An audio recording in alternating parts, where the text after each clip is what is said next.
Bonjour à tous et bienvenue. Je suis très heureux de vous accueillir pour cette table ronde virtuelle organisée par le cabinet Stangelin.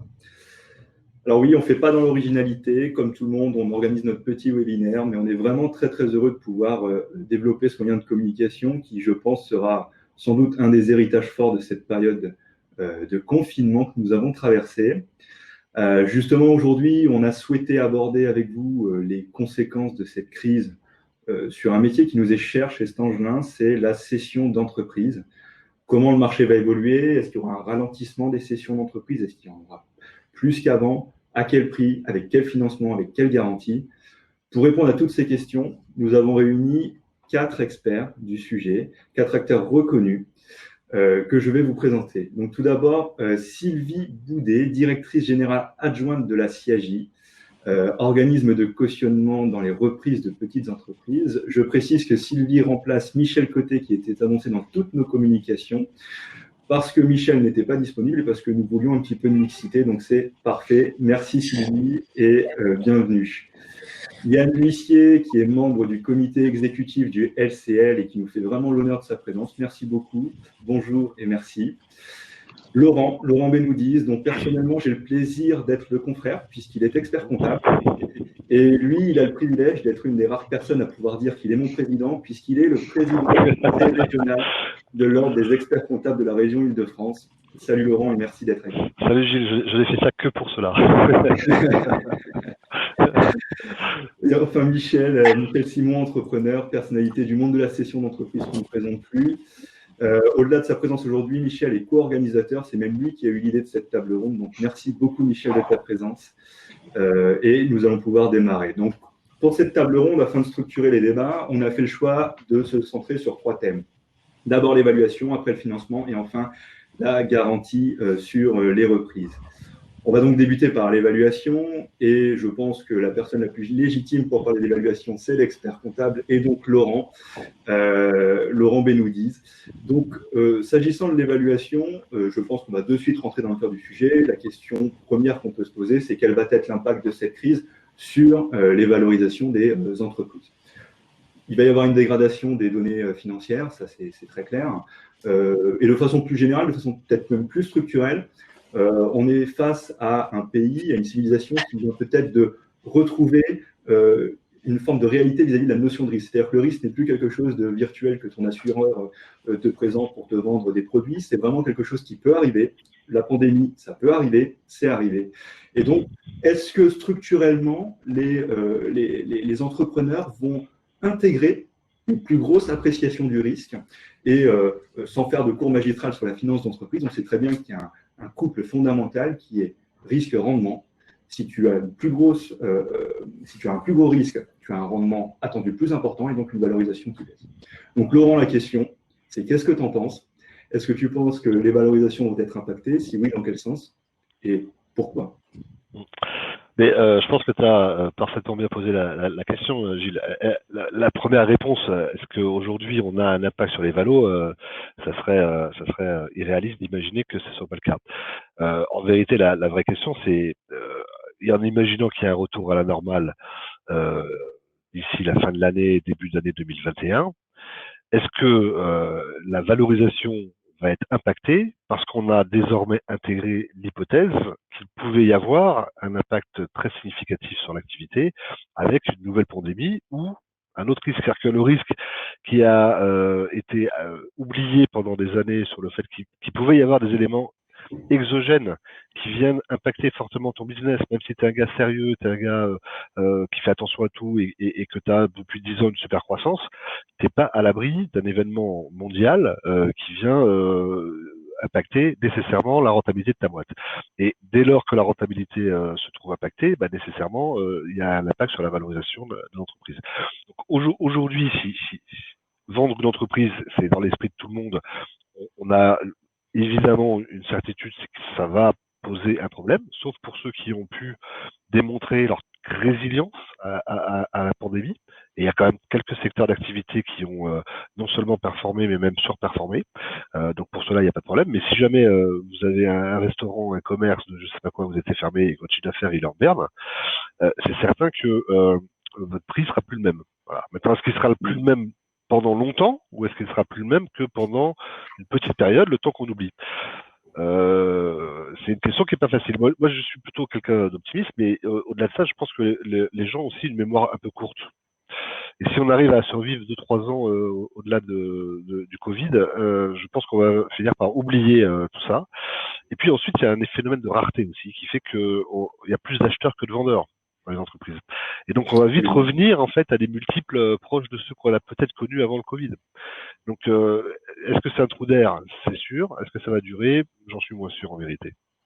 Bon, sans surprise, tu ne crois pas au monde d'après. Alors, tu penses que tu vas revenir quand même. Mais je te connais, je suis pas surpris. Un petit élément de réponse, j'avais vu sur un journal économique très connu français une étude qui faisait déjà état d'une baisse des multiples sur les valorisations de PME. Bon, j'ai regardé un petit peu dans le détail. C'est une baisse qui a eu lieu sur le premier trimestre, effectivement avec des multiples qui se dégradaient très très légèrement. Mais là où je te rejoins, c'est que à court terme, c'est évident, voilà, c'est inévitable. À très moyen terme, 1 an, 2 ans, est-ce qu'on reviendra pas à la normale? Ça c'est beaucoup plus ouvert. Merci de ta réponse. Donc, prochaine question, Laurent. On a certains secteurs qu'on connaît bien, toi et moi, en tant qu'experts comptables, qui ont, avant le Covid, déjà connu des crises. Je pense évidemment aux Gilets jaunes, je pense aux grèves en région parisienne, et donc je pense à des entreprises qui ont été très impactées par cette succession d'événements, les commerces, les restaurants. Donc ces entreprises-là, ça fait 24 mois qu'elles ont des comptes qui sont abîmés, voilà, par ces événements, des états financiers qui sont dégradés, et quand tu veux faire une évaluation, quand tu veux faire une analyse financière et que tu te retrouves avec 24 mois d'état financier dégradé, comment est-ce que tu appréhendes, comment est-ce que tu peux appréhender ces états financiers en tenant compte de ces événements? Parce que est-ce qu'on est vraiment dans un monde qui va connaître de plus en plus de crises et du coup ces événements sont récurrents et donc doivent être intégrés dans ton analyse? Est-ce que vraiment on considère que c'est ponctuel et du coup quel retraitement on fait sur ces comptes pour tenir compte de ces événements? Voilà, donc c'est toutes ces questions-là sur des secteurs où en plus il y a beaucoup de transactions, hein, je pense au CHR évidemment. Sur tous ces secteurs-là, comment est-ce qu'on va appréhender les chiffres? Alors, tu vois, là, pour le coup, compte tenu de la récurrence de ces événements, ça n'arrête pas, hein, et l'ambiance politique fait que j'ai du mal à penser que demain, ça disparaisse complètement. Alors, on n'aura peut-être pas les gilets jaunes, mais on aura peut-être les gilets verts, les gilets bleus, les gilets rouges. Enfin, les mouvements sociaux, à mon sens, ne sont pas prêts de s'arrêter. Aujourd'hui, dès qu'il y en a un qui est pas content, il va dans la rue, il défile et il gueule. Donc, c'est même pas lié à la politique économique actuelle, hein. C'était la même chose, on oublie, mais c'est la même chose avec sur les 10 dernières années. Ça veut dire quoi? Ça veut dire que la boîte qui est impactée en termes de business et qui n'a pas encore aujourd'hui mis en place une alternative à travers le numérique, quel que soit son secteur d'activité en vérité, ça montre qu'elle n'a pas cette capacité à générer et à se réinventer. Et ça, je pense que ça va avoir un impact sur sa valorisation. On a si on prend l'exemple de la restauration, il y a évidemment le concept de restaurant sur place où les gens viennent déjeuner. On a imaginé de plus en plus le click and collect. On essaye de faire en sorte que les clients puissent repartir sous le bras avec le repas tout prêt, les livraisons avec tout ce qui est Deliveroo et compagnie. Mais il y a aussi des stratégies plus ambitieuses sur lesquelles on peut essayer de constituer sa propre clientèle, capitaliser sur le fait qu'on récupère les adresses mail des clients quand ils viennent se déplacer, on leur envoie à travers une stratégie un peu élaborée de marketing des offres promotionnelles régulièrement, on leur propose de leur livrer avec une stratégie de push des repas à tout près, parce que c'est le plat du jour qu'on a fait, qu'on leur envoie par mail. Oui, ça va permettre déjà de se constituer une clientèle en direct, sans passer par ces plateformes qui sont hyper coûteuses. Hein, quand on regarde le prix qui est facturé par Uber Eats en termes de commission, on fait du volume, mais la renta, elle en prend quand même un sacré coup. Et donc le restaurant qui d'un côté a mis en place ces stratégies, alors peut-être qu'il y a une taille minimale, mais il y a aussi, je pense, une réflexion à avoir au niveau du chef d'entreprise, de manière à avoir ces deux canaux le click and mortar en fait. Hein. On veut à la fois que ce soit du physique parce qu'on fournit une ambiance, on a un concept, mais on peut aussi exporter cette ambiance à domicile à travers des livraisons adaptées. Mais si on veut que ça soit rentable, il faut éviter de passer uniquement par des plateformes de livraison à domicile. Donc il y a sur cet exemple de restauration, je pense qu'il y a des sociétés de restaurants qui peuvent être comparables. Certains qui vont capitaliser sur cette nouvelle dimension du numérique dans leur compte de résultats. Et ça va avoir un impact évidemment sur la valorisation par rapport à celui qui n'aura pas compris l'importance de ces changements. Et on peut faire cette analyse, je pense, dans beaucoup de commerces en réalité. Et aujourd'hui, j'ai discuté pendant la période du PGE avec un banquier, je ne dirais pas de quelle banque c'était, mais qui refusait en fait le financement d'un organisme de formation. Évidemment, les organismes de formation, ils ont pris un sacré coup, fermeture obligatoire, pas possibilité de donner des cours. On aurait pu imaginer qu'ils puissent mettre en place des formations en webinaire, comme tu viens de le faire, sauf qu'il n'avait pas confiance dans la capacité des dirigeants à se redéployer avec des offres en ligne. Parce que depuis plusieurs années, la renta elle était faible, l'organisme de formation il avait du mal à s'en sortir et il n'avait même pas commencé le début du commencement d'un minimum de relations en ligne.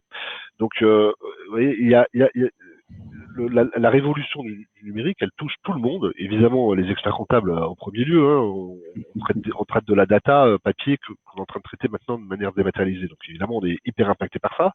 Et on le voit aussi au sein de nos propres secteurs. Nous aussi, on a des multiples de valorisation.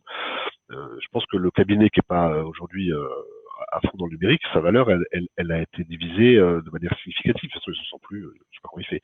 Mais même dans les secteurs qui sont plus traditionnels où on peut imaginer que l'impact du numérique est moins présente, notamment en matière de restauration, on pourrait imaginer que ça n'a pas d'impact. Je pense que la situation aujourd'hui a démontré l'inverse. Très intéressant. Non, c'est très intéressant parce que ce que tu dis finalement, c'est que cette succession d'événements ne doit pas être analysée comme une crise exceptionnelle, mais comme une resurgence, une traduction du monde numérique, du nouveau monde, et que si tes comptes ont été impactés, c'est que tu n'y es pas adapté, tout simplement. Donc c'est très intéressant, c'est hyper intéressant en termes d'analyse. Dernière question, Laurent, sur l'évaluation d'entreprise. Tu y as déjà un petit peu répondu, donc on va essayer de développer, mais en tant que conseil pour des repreneurs d'entreprise, quels nouveaux éléments de compliance nous allons intégrer dans nos audits? Je pense au plan de continuation de l'activité. Est-ce que c'est un élément fondamental?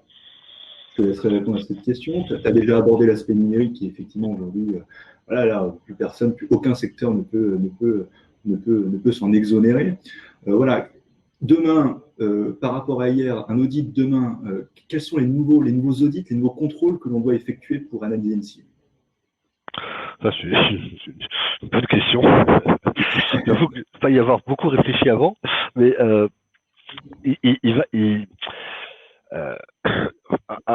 à mon sens, il faut traiter aujourd'hui l'exceptionnel comme quelque chose qui n'a pas nécessairement vocation à l'être aussi exceptionnel qu'on l'entend. Voilà.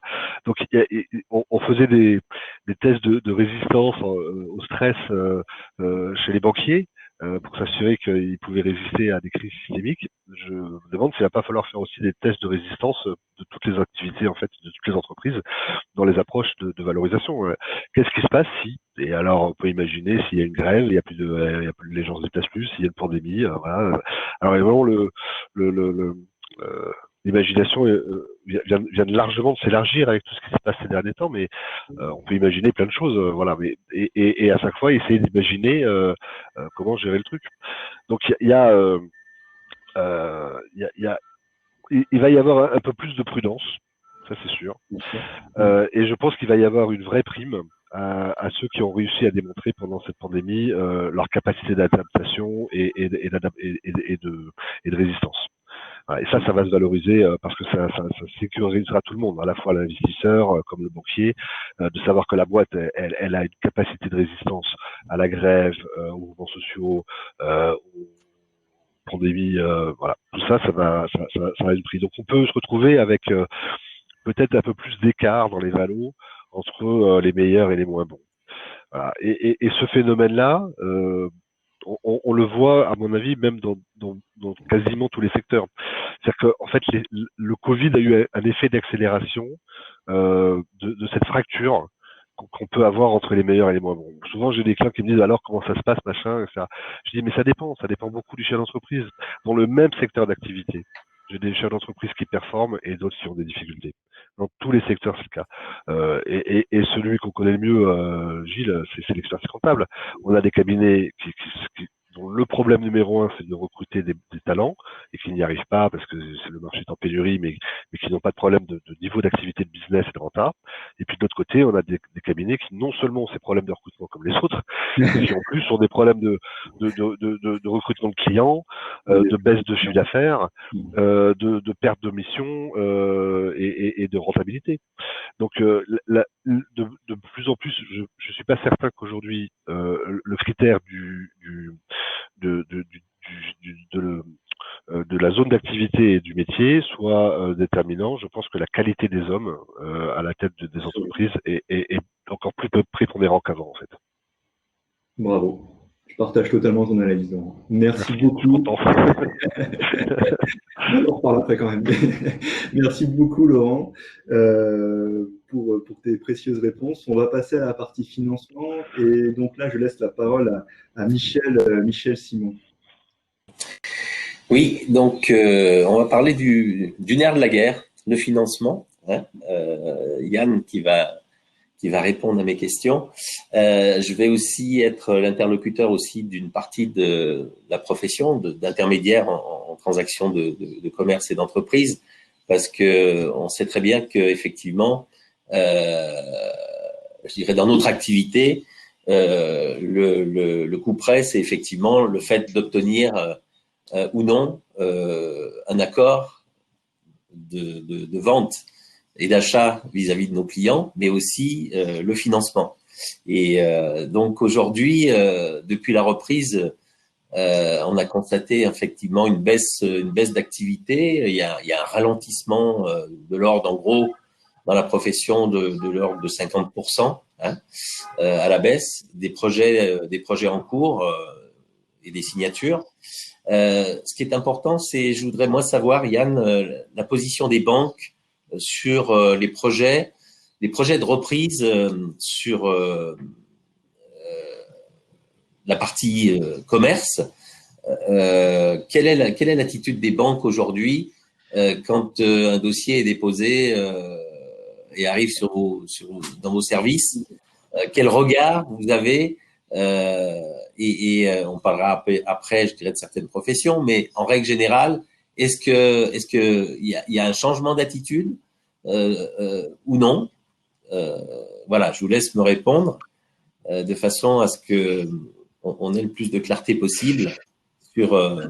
Alors c'est la question traditionnelle des banques qui sont frileuses dans des périodes difficiles. Je vais reprendre un peu de recul sur la période qu'on vient de vivre, parce que finalement, c'est une période qui est sans précédent, évidemment, une crise qui est inédite tant par sa nature que l'ampleur aussi des dispositifs qui ont été mis en place pour y remédier. Et finalement, on vient de vivre une période où l'économie a été mise à l'arrêt purement et simplement. On a dit d'ailleurs, et on le lit à pas mal d'endroits, qu'en 2008, la crise, l'origine, c'était les banques, et que cette fois-ci, c'est plutôt les banques qui sont les acteurs majeurs de la solution. Ça répond déjà en partie à la question. Les banques, elles ont organisé franchement un véritable pont financier, c'est l'expression qui a été prise, qui fait référence à la guerre froide, mais un pont financier entre l'avant et l'après. Faire en sorte que les acteurs qui étaient en bonne santé, parce que c'est le critère, notamment dans la distribution du PGE, n'aient pas de difficultés pendant pour mieux repartir après. Si je raisonne pour l'ensemble de la place bancaire, c'est près de 100 milliards, vous le savez, de crédits qui ont été distribués. Je parle, ça c'était, je crois, quasiment à fin mai, mais 100 milliards de crédits, c'est pour avoir des ordres de grandeur, 500 000 demandes qui ont été traitées. Donc si voilà, les banques étaient frileuses, je sais pas s'il y aurait eu cette dynamique de distribution. Vous pourrez me dire tout de suite, oui, mais il y a la garantie de l'État. Je rappelle qu'elle n'est pas sur la totalité, donc ça fait quand même quelques dizaines de milliards qui sont assumés pleinement par les banques, et elles ont joué le jeu. Je pense que ça, on peut le dire pendant cette période. Si je parle de LCL, c'est exactement la même chose. Nous, c'est 5 milliards, on a contribué là-dedans. Je veux rajouter à ça les reports d'échéance qui sont aussi de la trésorerie qui a été injectée de façon très massive. pour moi, c'est 60 000 reports d'échéance pour les activités entreprises et professionnelles. C'est près de 600 millions, 580 millions d'euros sur la période. Donc la frilosité, on n'a pas fait tout ça pour s'arrêter maintenant. C'est en ça que je suis parti d'un peu plus loin, mais avoir fait tout ça pour maintenant pas continuer, ça serait quand même sacrément dommage. Et c'est ce que je constate de toute façon sur l'activité classique. À aujourd'hui, très clairement, il n'y a pas de changement et il n'y a aucun changement de la politique d'octroi de la banque. En tout cas, parler pour toute la place, c'est plus difficile, mais je peux témoigner et on est un acteur très important évidemment sur ces activités. Il n'y a pas de changement de la politique d'octroi. Alors certes, les inputs, les indicateurs qui vont être rentrés maintenant, évidemment, je vais avoir un langage de vérité, vont pour certains être dégradés, voire très dégradés, et donc vont impacter forcément finalement les sujets de décision. Mais à aujourd'hui, et c'est encore très tôt pour le dire, je ne constate pas de détérioration finalement de nos taux de refus, par exemple. Ce qu'on voit, c'est exactement le chiffre, et j'ai exactement la même proportion. Hein, c'est les dossiers qui nous sont soumis ont été réduits, voilà, de 50%, mais dans la période toute récente. Et on note, voilà, une légère reconsultation et j'allais dire d'acteurs qui eux traversent la crise. Je vais pas dire bien, je vais rester extrêmement prudent, mais traversent la crise et sont plutôt aux aguets de cibles potentielles, voilà, dans un marché où il va se passer forcément des choses. Donc, on a continué. Je voulais dire ça aussi. Dans la période qui vient de s'écouler, nous n'avons pas été des activités complètement à l'arrêt. Nous avons été considérés comme des activités voilà, nécessaires au fonctionnement de l'économie. Et donc, nous sommes restés ouverts. Nos chargés d'affaires, nos conseillers, pour LCL, c'est 17 000 personnes qui étaient présentes en télétravail. Nous étions quasiment en totalité en télétravail.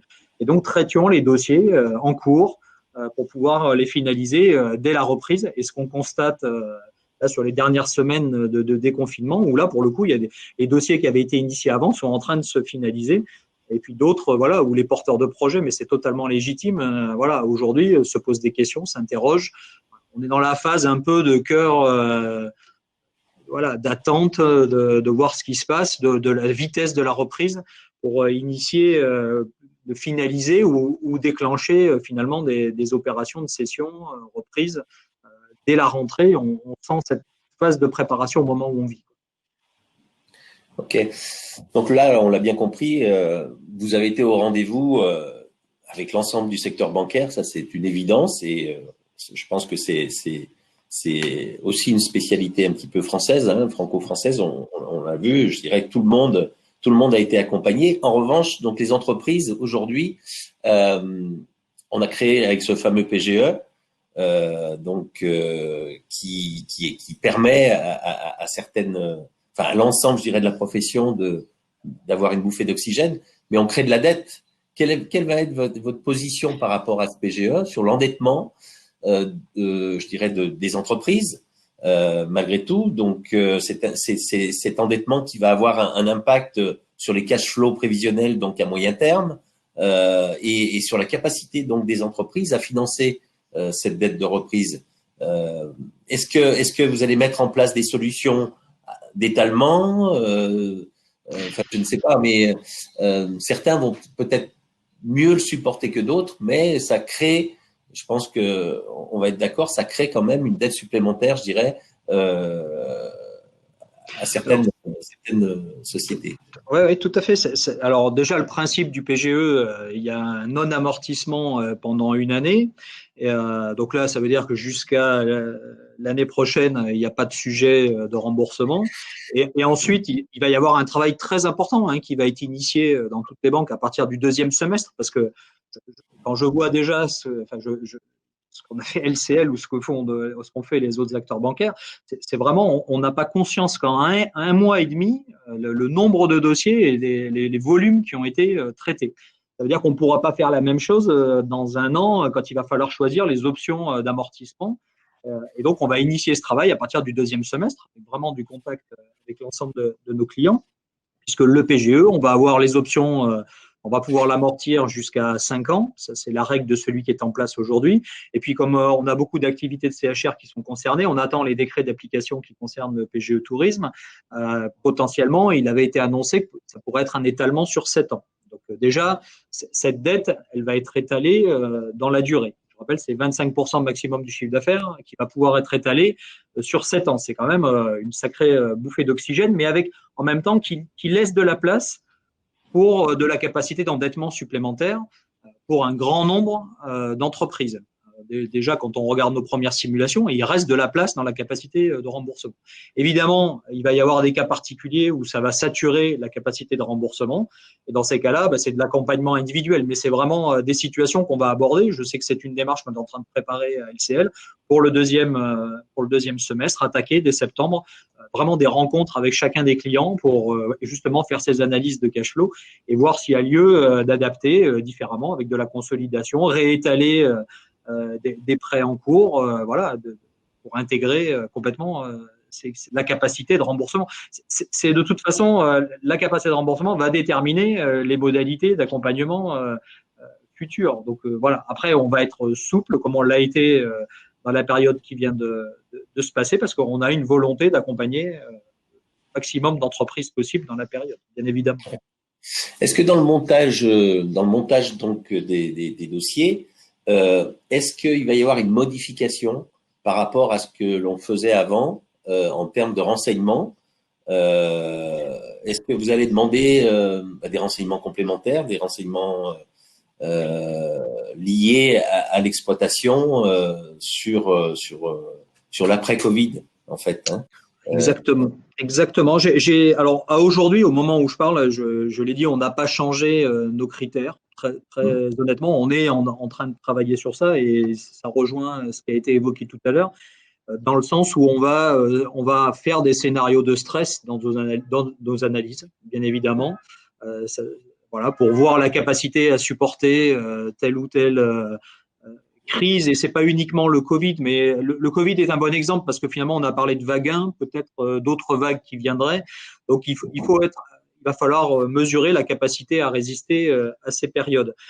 L'autre point majeur, il a été mentionné tout à l'heure, évidemment, c'est que la dimension accélération de la digitalisation est forcément un critère qui va être pris en compte sur beaucoup d'activités. Je ne dis pas la totalité des activités, mais sur les activités qui peuvent être concernées par cette dimension-là, c'est un facteur qui est évidemment regardé. Voilà. Mais on est dans une phase où c'est quand même encore tôt pour pouvoir appréhender la réalité de tous les impacts qu'on pourrait rajouter. Le but, on reste sur des fondamentaux, hein, de toute façon, du projet, du porteur de projet, de l'emplacement, de l'enseigne quand on est dans le cadre de la franchise. Vraiment, c'est les fondamentaux de l'octroi, ils n'ont pas changé. Si vous me permettez, ça fait 25 ans et des crises, fait que je travaille dans la banque, surtout sur des activités d'octroi de crédit. Des crises, il y en a eu. Celle-là, elle est d'une violence terrible. En même temps, il n'y a jamais eu autant de dispositifs d'accompagnement que je n'en ai vu sur d'autres crises précédentes. Donc, les modalités d'accompagnement, on saura les créer, on saura créer les prêts complémentaires, les étalements s'il faut, faire des reports d'échéances. Parce que on regarde là les activités de nos clients. Je peux vous dire que dans la banque, ça a été aussi un facteur d'accélération incroyable de beaucoup de choses qui étaient compliquées à faire pour des questions réglementaires, pour des questions même d'informatisation et autres. Tout ça s'est fait à marche forcée.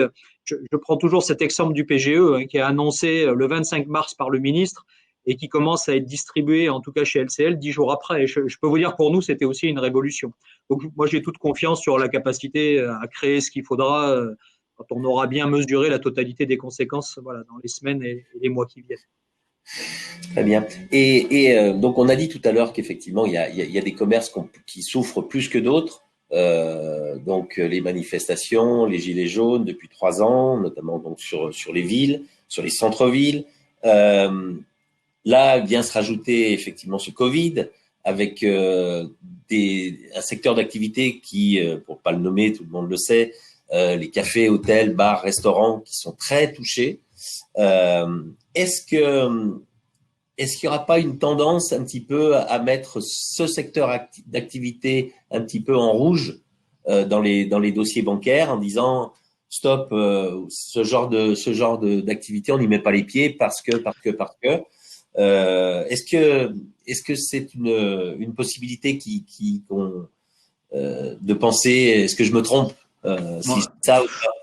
Alors, je peux pas, je parlerai pas pour l'ensemble de la place. Je vais dire simplement deux choses. D'abord, pour ce que je connais chez LCL, il n'y a pas de secteur blacklisté parce que derrière le mot, ce que vous êtes en train de dire, c'est exactement ça. Voilà, il y en a pas. Après, il y a juste voilà des secteurs par rapport à des décisions de conseil d'administration où on va pas. C'est les secteurs de jeux de hasard, d'armes.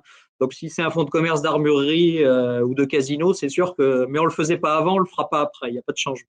Bon, après, pour revenir à la réalité, le secteur du CHR, bon, on parle entre spécialistes, c'est pas d'aujourd'hui qu'il est connu comme un secteur plus risqué que d'autres secteurs. Voilà, c'est pas nouveau. Très franchement, c'est pas nouveau. Donc, les précautions, s'il doit y en avoir, elles sont prises déjà dans les analyses. Voilà, ex ante, ça existait déjà. Après, il y a une accentuation très forte, mais en même temps, je suis un des premiers, je peux vous dire qu'avec mes équipes, je n'aime pas parler du CHR au sens très large du terme, parce que ça revêt tellement de diversité. Quand vous êtes hôtelier à Paris, quand vous êtes hôtelier sur la Côte d'Azur, quand vous êtes restaurateur dans des centres historiques très fréquentés, vous êtes restaurateur à côté de pôles d'entreprise, c'est des diversités voilà, extrêmement fortes qui font que, voilà, moi je le répète, nous n'avons pas changé, nous n'avons pas vocation à changer ce que nous allons faire. En revanche, nous allons regarder plus précisément tous les indicateurs que je viens de citer, de lieux, de typologie, de restauration, si c'est de la restauration rapide, de la restauration traditionnelle. Alors, on va avoir une analyse plus fine de ce qui est fait, mais fondamentalement, à aujourd'hui et dans les prochains mois, il n'y a pas de changement dans l'approche et l'analyse. Ce sont des secteurs qui étaient déjà connus comme étant des secteurs plus risqués que d'autres en relatif. J'insiste sur ça, en relatif. Et donc, notre analyse, il n'y a pas de raison qu'elle change. Voilà, elle aura un focus plus particulier par rapport aux situations qu'on vient de vivre, tout simplement. Bon, on est rassuré. Oui. Je dirais que on sent que vous allez regarder les dossiers de façon encore un peu plus serrée, mais ce qui est normal. Hein. Mais je dirais, vous êtes le secteur bancaire et notamment donc le Crédit Lyonnais est toujours prêt à regarder donc les dossiers parce que bon, c'est quand même un sujet important. Hein, c'est-à-dire que oui. Il y a toujours donc des gens qui veulent et je pense que ça n'a pas changé. Il y a des gens qui veulent reprendre des affaires, il y a des gens qui veulent vendre. Le financement, c'est quand même le point essentiel. Et donc, c'est une des garanties. Et je pense que la profession ou les professionnels ont besoin d'être rassurés sur. Je permets juste d'insister sur le fait que nous n'avons pas fait tout ce que nous avons fait au cours des dernières semaines pour s'arrêter maintenant ou dire non, maintenant, tel secteur, je n'y vais pas. C'est pas pensable. C'est pas pensable. J'insiste sur ça. C'est super, très bien. Gilles, je ne sais pas si… donc moi j'ai terminé avec mes questions sur le financement. On va peut-être parler du risque. Allez, je te laisse gérer. Voilà. Vas-y, t'es bien là, vas-y. Là, on est plus sur effectivement la partie risque et donc sur l'environnement, je dirais, du financement. On sait qu'un dossier, de plus en plus maintenant, n'est pas forcément pris à 100% par la banque. Il y a je dirais, des risques complémentaires qui sont pris par tout un environnement. Je vais poser une question sur la garantie. Est-ce que comment on considère le risque aujourd'hui sur un dossier quels vont être les critères, je dirais, d'analyse et d'éligibilité? Voilà. Est-ce que ça va être modifié? Est-ce qu'on va demander des garanties supplémentaires? Voilà. J'imagine que tu poses la question à Sylvie, Michel. je crois. Que j'avais pas sur mon écran, mais voilà, ça y est, elle apparaît. Sylvie, si vous pouvez nous répondre sur cette partie-là. Et on sait votre importance dans les dossiers parce que bien souvent, on arrive je dirais, à la banque avec déjà une garantie SIAGI et ce qui vient conforter durablement donc le dossier. Alors, je pense que quand on parle effectivement de risque et de garantie, on va recentrer le débat. C'est que on ne parle pas de garantie complémentaire, nous, on parle plutôt de regard expert, de deuxième regard. Et donc, on travaille en étroite collaboration avec tout l'écosystème qui gravite autour de la reprise, transmission d'entreprise, création et même le développement d'entreprise. Ça veut dire effectivement en amont et en aval. Ça veut dire effectivement avec l'ordre des experts comptables sur la qualité des états qui nous sont confiés, qu'il soit effectivement la documentation existante ou effectivement tout le prévisionnel et notamment les prévisions de trésorerie. Bien entendu avec les banques, et là je vais rebondir sur ce qu'a dit mon prédécesseur, c'est que je pense pas que les organismes bancaires et les organes de garantie on fait tout ce travail durant cette période de pandémie pour abandonner effectivement sur le chemin les repreneurs, tous les clients qui sont les clients des banques, les clients des experts comptables, vos clients à vous aussi, cabinet de transaction, qui suivaient périodiquement les opérations que vous avez accompagnées, pour que aujourd'hui les choses cessent, les critères soient relevés d'exigence et les garanties amplifiées. Nous, quand on observe et quand on analyse un dossier, on s'attache effectivement à son environnement économique, son environnement financier et surtout son dirigeant. Parce qu'on a beaucoup parlé, et à juste titre, d'implanter le numérique dans l'ensemble des activités, d'agilité, d'adaptation. Et ça, il n'y a que la tête de pont de l'entreprise qui peut donner cette impulsion et nous permettre parfois effectivement d'engendrer une décision favorable et sans effectivement se solliciter des garanties extérieures. Aujourd'hui, il y a peu de renforts de garantie. Les valeurs d'actifs, on a parlé tout à l'heure d'une valeur d'entreprise, et on le voit aujourd'hui avec le Covid, elles pouvaient être très favorables en 2018, voire peut-être en 2019, et se retrouveront avec une valorisation et donc une valeur d'actifs très écorchée, très abîmée sur 2020 et peut-être même sur 2021. Donc non, pas de modification des critères d'éligibilité, pas de modification des renforts de garantie, mais là je vais rejoindre effectivement le secteur bancaire, une analyse encore plus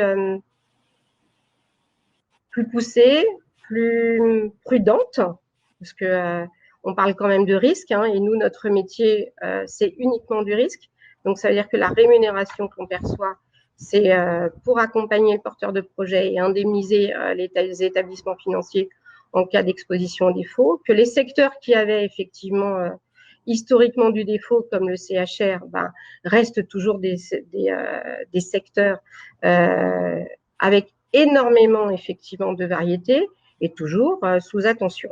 Voilà. Et est-ce que vous pensez que cette crise va accentuer le partage de solutions de montage dans le dossier, c'est-à-dire que est-ce qu'il y aura de plus en plus, il y aura plusieurs intervenants, on l'avait déjà avant, c'est-à-dire que c'est rare que je dirais la banque, c'est rare, il y avait souvent un partage de risques, et est-ce que cette crise, elle risque d'accentuer un tout petit peu la limitation, cette limitation du risque pour chacun? Est-ce que je dirais oui, mais ce n'est pas uniquement une analyse de risque, c'est vraiment un deuxième regard. En fait, c'est de s'accompagner les uns les autres, de conforter nos avis individuels de façon collective pour assurer une meilleure sérénité dans la prise de décision et accompagner en ayant cerné l'ensemble des difficultés que pourrait rencontrer le projet. Donc oui, c'est évident, il y aura encore plus de communication, encore plus de sollicitations. Je pense aussi qu'il faudra améliorer la capitalisation de nos entreprises quand même, parce que quand on parle de résistance à la crise, et notamment nous, on est sur un segment très particulier qui est celui des petites entreprises, très petites entreprises, et elles ont l'habitude d'être peu capitalisées, et donc effectivement, lorsqu'une crise se produit, et de l'ampleur de celle qu'on vient de connaître, sa capacité à rebondir, à innover, à trouver des solutions peut parfois être effectivement être écorchée et ne pas être aussi simple effectivement que dans d'autres dispositions, dans d'autres secteurs d'activité qui sont plus solides, avec des PME plus habituées à effectivement plus de difficultés dans leur cycle économique. Très bien. Et qu'en est-il en termes de garantie sur la valeur patrimoniale d'une entreprise? Et bien souvent, on a des murs à l'actif où il y a la location. Comment on considère je dirais le prix des valeurs locatives des fonds et des murs commerciaux? Quelle est votre position? Là, c'est peut-être une question où il y a l'ensemble de nos... Enfin, on va avoir une réponse parce que c'est un vrai sujet aujourd'hui. Qui dit baisse de chiffre d'affaires peut dire baisse de loyer. C'est peut-être Enfin, on commence à avoir, je dirais, quand on regarde un tout petit peu dans ce qui se dit à droite et à gauche, les centres commerciaux, les rues, les artères, numéro 1, numéro 2, les chiffres qui sont appelés à baisser peut-être sur...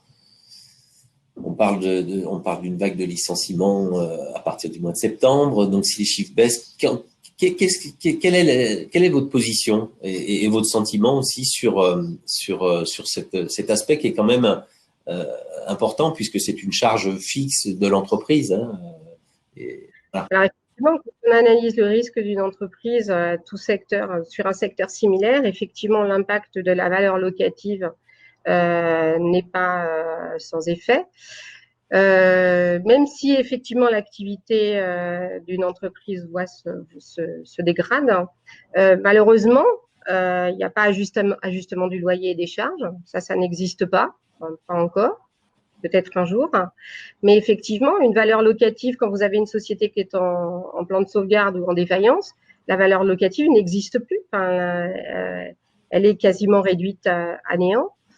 Il faut que ça se soit révisé, je pense. C'est qu'il y ait plus de souplesse, effectivement, plus d'agilité là aussi sur le patrimoine locatif. Il n'en demeure pas moins quand même que les intérêts ne sont pas les mêmes. C'est-à-dire que celui qui loue, alors effectivement, son rendement sera supérieur s'il y a pérennité, mais les estimations ont toujours été très fortes des valeurs locatives, y compris des murs, et notamment dans des emplacements de première catégorie.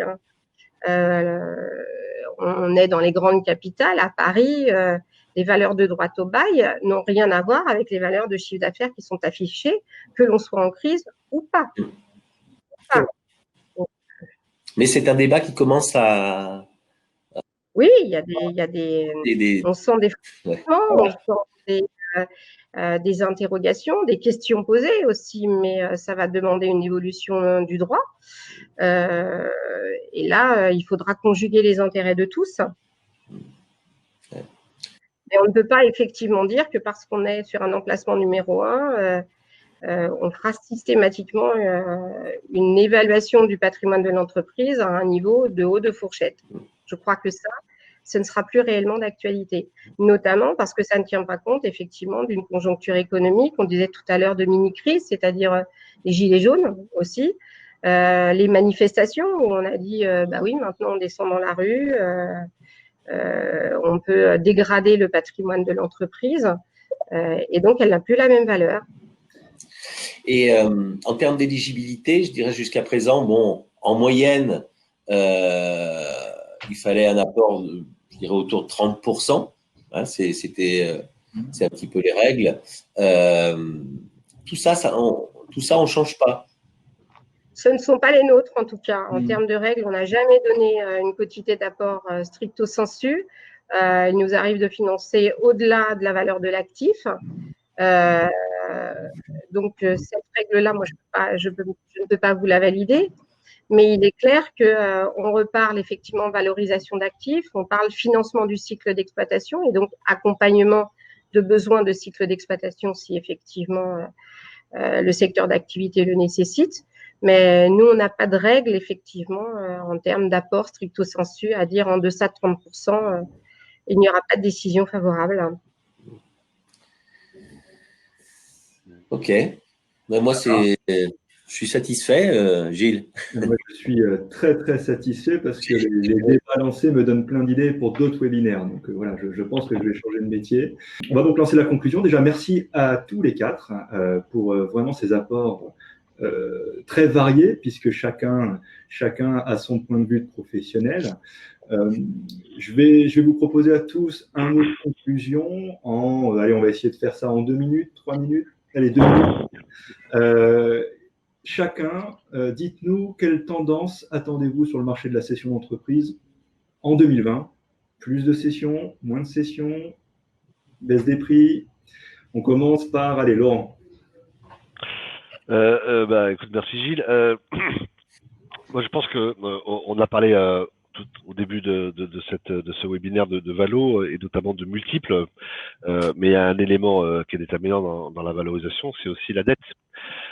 Aujourd'hui, on se retrouve avec des entreprises qui vont clôturer leur compte 2020 avec évidemment une rentabilité dégradée, mais surtout plus de dettes et rien en face. C'est-à-dire que la dette, elle a été faite non pas pour améliorer l'existant, on n'a pas fait des investissements, on n'a pas rénové le commerce, on n'a pas acheté des nouveaux produits, on a rien fait, on a juste épongé les dettes et on a de la dette. Donc déjà, on a un premier problème. Et ce problème-là, à mon avis, il peut devenir compliqué pour le dirigeant qui a peut-être 50 ans, 55 ans, et qui se retrouve avec un passif qui pendant 5 ans, même s'il transforme son PGE en 5 ans, en 7 ans, 1 an de différé, va complètement obnubiler sa capacité de distribuer des dividendes ou d'investir ou de se développer. Et donc le gars va se dire, mais est-ce que ça a du sens que je continue à bosser encore aujourd'hui ou pendant 5-6 ans, je vais faire qu'une seule chose, rembourser la dette du Covid. Donc on avait discuté au niveau de l'ordre des experts comptables, on faisait des réunions de synthèse, on avait discuté avec la CPME qui proposait pour aller aider et résoudre une partie du problème de faire non pas 1 an de différé et 5 ans d'amortissement, mais 2 ans de différé et 10 ans d'amortissement. Je dis, ouais, mais là, qui signe pour dire, ok, sur les 12 prochaines années, je fais qu'une seule chose, je rembourse la dette Covid. Voilà. Donc, moi, mon sentiment, c'est qu'on va avoir à la fin de l'année une grosse activité en transmission d'entreprise. Parce que les gens vont se dire, peut-être que si on se regroupe ou si je vends, c'est le moment. Et continuer tout seul à exploiter le fonds de commerce juste pour payer de la dette, il y en a beaucoup qui, alors ça va, c'est à 35 ans, c'est pas pareil que c'est à 55, tu vois, c'est à 55, tu te dis, c'est un truc de fou. Donc je pense qu'il va y avoir une grosse activité en matière de transmission.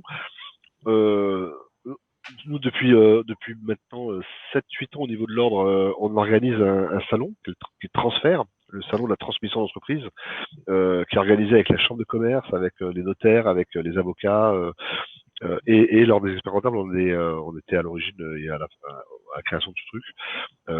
Et donc, c'est un peu le partage qu'on a tous, notaires, avocats, chambre de commerce, tout le monde se dit, il faut absolument que cette année, on fasse un événement un peu d'ampleur, parce que cette année, fin novembre, quand on va se tenir ce salon de transfert, la question de la transmission va vraiment se poser, quoi.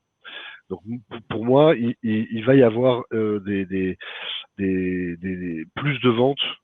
Non pas parce que les valos seront meilleurs, au contraire elles sont pas très bonnes, mais parce que les gens se disent que ils vont pas continuer à bosser pendant 5 ans pour rembourser les dettes, quoi. Ça n'a pas de sens. Jusqu'au prochain Covid. Voilà. Merci Laurent. Yann, un mot de conclusion? Ben alors c'est aussi une conviction que je partage. Bon, sur le sujet des valorisations, voilà, c'est difficile de se prononcer, c'est beaucoup trop tôt. Il y a la réponse, elle serait générique et il y a trop de paramètres. Donc voilà. Après, il y a une tendance, je pense qu'on le partage tous, qui est une pression certainement. Je dis déjà certainement, c'est pas bien ce que je suis en train de dire. Voilà, mais enfin une pression peut-être, voilà, à la baisse. Pour autant, je suis aussi très prudent sur ces propos par rapport au phénomène autoréalisateur. En ce moment, on entend beaucoup de choses, on l'a dit tout à l'heure, sur les loyers ou autres, faut faire aussi attention parce que, à force de le dire, en fait, voilà, on est dans l'autoréalisation, donc beaucoup de prudence sur ça. Mais en revanche, j'ai exactement la même conviction.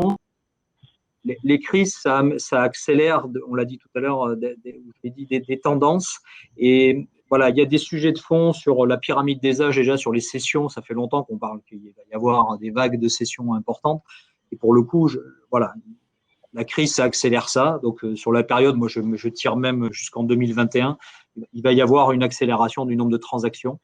Il y avait des personnes, voilà, qui étaient aussi en fin de carrière, qui attendaient un peu sur des sujets de valorisation, qui pour des questions parfois même strictement personnelles, de santé, de prévoyance ou autres, se disent non, finalement, je ne veux pas continuer comme ça. Au-delà même du sujet de remboursement de dette de PGE, se dire c'est maintenant, je vais céder. Donc voilà, il va y avoir, je pense, une accélération sur le sujet. Et puis ceux qui sont aussi, avec les phénomènes de concentration, se disent c'est terrible parce que c'est le banquier qui va le dire, mais voilà, dans des périodes de crise, il y a aussi des affaires à faire. Et donc voilà, il va y avoir des cibles pour certains acteurs en bonne santé. Donc, oui, une accélération très certaine du nombre de transactions. Super. Merci Yann. Votre caméra a figé, donc on ne vous voit plus bouger, mais on vous entend parfaitement bien. Voilà. Sylvie, votre avis? Je vais partager l'avis effectivement des autres intervenants. Des opportunités seront à saisir et il y a toujours effectivement candidats sains et motivés pour saisir ces opportunités. Je crois que c'est l'ordre des experts comptables qui en parlait, qui disait qu'il avait des clients à l'affût de bonnes affaires en reprise, transmission d'entreprise. Donc là, il y aura effectivement des cartes à jouer. Ces 2 dernières, voire même 3-4 dernières années, les trends de transmission connaissaient une croissance à 2 chiffres. Elle ne va pas s'arrêter. Il y aura toujours des porteurs de projets, des entrepreneurs, dont les motivations seront très diverses. Je rejoins les participants, que ce soit effectivement changer de vie, que ce soit effectivement concentrer des moyens, rassembler des forces, qu'elles soient financières ou humaines, et des compétences. Donc oui, je pense qu'il y aura toujours matière. Après, sur les domaines de valorisation, là, on restera tous très prudents parce que il n'est pas simple de faire de la perspective 2020-2021. Mais oui, il y aura forcément, il y aura des affaires à faire. Nous, on a récupéré à peu près 65% de notre activité avant Covid. On a connu ces 3 dernières années des sollicitations nombreuses qui se sont transformées avec succès. Donc, il n'y a pas de raison que ça s'arrête, même si effectivement la première vague de Covid est passée par là.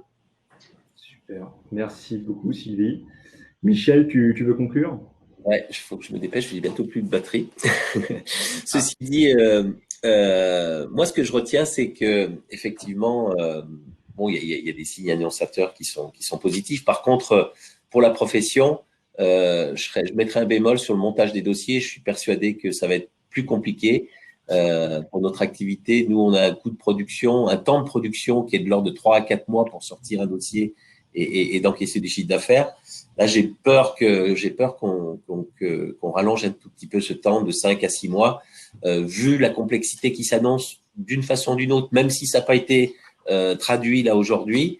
À la limite, je peux faire une proposition, ce serait bien qu'on refasse un webinar en début d'année prochaine, vous voyez, pour voir si on aura peut-être plus de recul avec les mêmes intervenants, et parce que je pense qu'il y a des critères qui vont changer quand même en cours de route, notamment sur l'appréciation des dossiers. on aura plus de recul sur la valorisation, mais je pense qu'il y aura vis-à-vis, même s'il y a eu des élans de générosité, les banques, le secteur bancaire va quand même être très prudent sur les engagements sur lesquels ils vont intervenir. Je suis à peu près certain. Voilà. Donc oui, oui, il va y avoir du mouvement. Oui, il va y avoir des transactions avec un marché d'offres et de demandes qui risque qui est déjà modifié. Hein, on le sait. Aujourd'hui, il y a une demande qui est différente. Il y a certains commerces qui vont disparaître. Il y a le e-commerce qui se développe. Il y a le click and collect. Il va y avoir des activités qui vont être vraiment transformées. Et ça, pour nous intermédiaires, c'est un gros travail d'adaptation qu'on doit avoir. Et après, sur les montages des dossiers, effectivement, le partage du risque, je pense qu'il va être plus pluriel, oui, parce que on va rentrer dans une période plus délicate. Voilà. Merci beaucoup Michel, merci à tous les quatre, merci Sylvie, merci Yann, merci Laurent, merci Michel.